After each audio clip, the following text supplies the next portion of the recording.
Some events in life are so unexpected that they leave an imprint you can never remove. That's exactly how it was on that ordinary afternoon when Zane walked into my room without warning. It was a typical Tuesday. Adil, my husband of 12 years, was at the office as usual, buried in endless meetings. Zane, his 25-year-old son from a previous marriage, had moved back home 2 months earlier after a painful breakup. Since his return, the house had felt different. We walked on eggshells around each other, carefully avoiding old tensions and unspoken history. I was in the master bedroom, standing in front of the full-length mirror, trying on an elegant navy dress for an upcoming charity gala. The dress felt tighter than I remembered. With a sigh, I slipped it off and tossed it onto the bed. There I stood in just my lace bra and matching underwear, rummaging through the closet for another option. The door suddenly opened. "Adil, have you seen Zane?" Adil's voice cut off mid-sentence as Zane froze in the doorway. His eyes widened, taking in the scene before him. Time seemed to stop. I gasped sharply and grabbed the dress from the bed, clutching it against my body. My face burned with embarrassment. "Zane!" I called out, my voice a mix of shock and panic. He stammered, I'm so sorry, his cheeks turning bright red. He hurriedly turned away, nearly tripping over his own feet, and the door slammed shut behind him. I stood there frozen, heart pounding, my mind racing with 1,000 thoughts. What just happened? How could I face him now? The tension builds. The rest of that day, I avoided Zane completely. I stayed in my room, pretending to be busy with emails and phone calls. But I couldn't focus. Every time I closed my eyes, I saw his shocked expression. A confusing mix of embarrassment and something else, a strange flutter I didn't want to name, kept washing over me. At dinner that evening, the tension was thick enough to cut with a knife. Adil sat oblivious, scrolling through his phone between bites.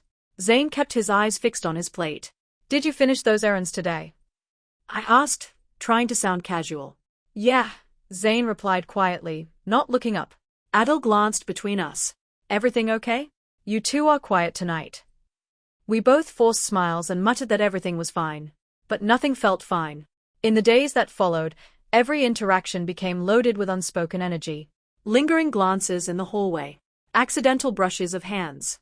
Late-night moments in the kitchen where conversations went deeper than they should. Zane started opening up about his breakup, his feelings of failure, and how lost he felt.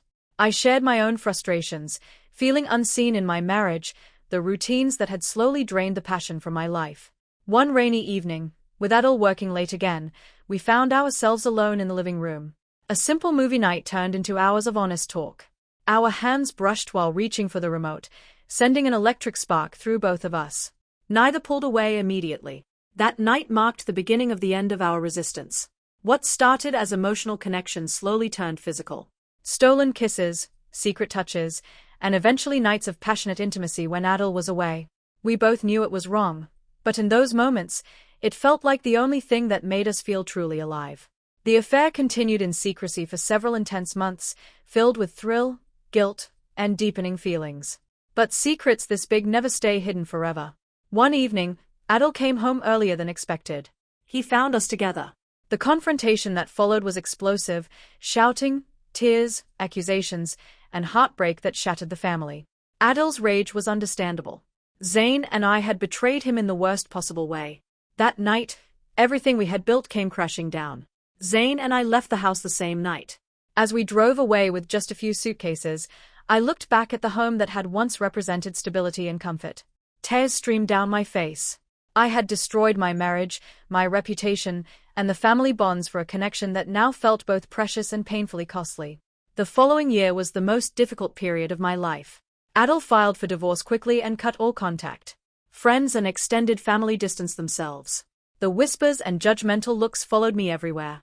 I lost the comfortable life I had known, the big house, financial security, and social circle. Zane and I moved into a small apartment. At first, the passion that had brought us together kept us going. But reality soon set in. Arguments became frequent. The age gap, the guilt, and the ghost of Adil haunted every conversation. Zane struggled with self-blame for betraying his father. I wrestled with losing the identity I had as a wife and stepmother. One cold winter night, after yet another painful argument, Zane looked at me with exhausted eyes and said, "I love you, Maya, but I don't know if love is enough to fix what we broke."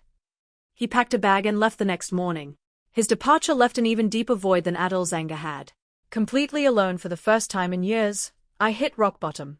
Nights were filled with regret and sleepless tears. But slowly, I began to rebuild. I took a job at a local community center organizing events, something creative that reignited my old passions. I started therapy, joined a women's support group, and gradually rediscovered the independent, strong woman I had been before marriage. Months turned into a year. I painted the walls of my new small apartment in warm colors. I traveled alone for the first time. I made new friends who knew nothing of my past mistakes. One spring evening, at a local art exhibition I helped organize, Zane appeared unexpectedly. Seeing him brought back a flood of memories, the shock of that afternoon in my underwear, the late-night talks, the passion, the pain, and the growth. We talked for hours that night, not as lovers, but as two people who had profoundly changed each other. There was no dramatic reunion. No promises of getting back together. Instead, we found a bittersweet closure.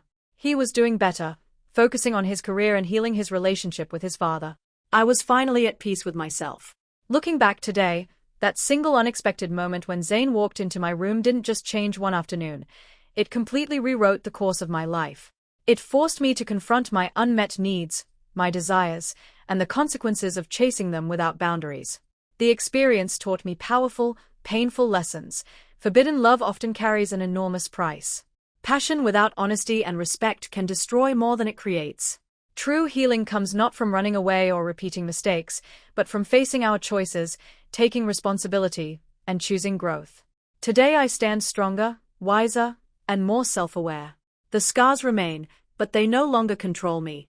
They serve as reminders to live more authentically, love more carefully, communicate openly, and never take stability or family for granted. In the end, life has a mysterious way of breaking us open so we can rebuild into something better. Sometimes the most unexpected intrusions, like a door opening at the wrong moment, become the catalysts for our greatest personal transformation. What would you have done if you were in my place? Have you ever experienced a moment where desire collided with morality and everything changed? Share your honest thoughts in the comments below. Let's discuss. If this emotional story moved you, please like, subscribe, and turn on notifications for more deep, true-to-life stories of love, betrayal, and redemption. Thank you for staying with me until the very end.